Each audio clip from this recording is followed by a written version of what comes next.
Listen to a conversation between a student and her professor. Before we get started, I just wanted to say I'm glad you chose food science for your major course of study. Yeah, it seems like a great industry to get involved with. I mean, with a 4-year degree in food science, I'll always be able to find a job. You're absolutely right. Before entering academia, I worked as a scientist for several food manufacturers and for the U.S. Food and Drug Administration. I even worked on a commercial fishing boat in Alaska a couple of summers while I was an undergraduate. We'd bring in the day's catch to a floating processor boat where the fish got cleaned, packaged, and frozen right at sea. That's amazing. As a matter of fact, I'm sort of interested in food packaging.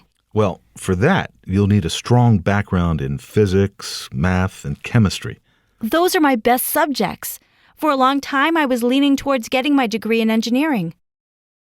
Well, then you shouldn't have a problem. And fortunately, at this university, the Department of Food Science offers a program in food packaging. Elsewhere, you might have to hammer courses together on your own. I guess I lucked out then. So since my appointment today is to discuss my term paper topic, I wanted to ask, could I write about food packaging? I realize we're supposed to research foodborne bacteria, but food packaging must play a role in all of that, right? Absolutely. Maybe you should do some preliminary research on that. I have. That's the problem. I'm overwhelmed. Well, in your reading, did anything interest you in particular? I mean, something you'd like to investigate. Well, I was surprised about the different types of packaging used for milk. You know, clear plastic bottles, opaque bottles, cardboard containers. True.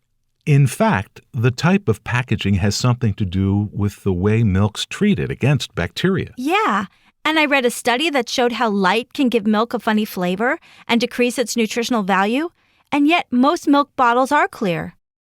What's up with that? Well, consumers like being able to visually examine the color of the milk. That might be one reason that opaque bottles haven't really caught on. But that study, I'm sure there's more studies on the subject. You shouldn't base your paper on only one study. Maybe I should write about those opaque plastic bottles.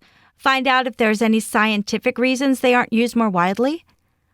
Maybe opaque bottles aren't as good at keeping bacteria from growing in milk after the bottle's been opened or something. But where to begin researching this? I don't have a... There's a dairy not far from here in Chelsea. It was one of the first dairies to bottle milk in opaque plastic, but now they're using clear plastic again. And they're always very supportive of the university and our students, so if you wanted...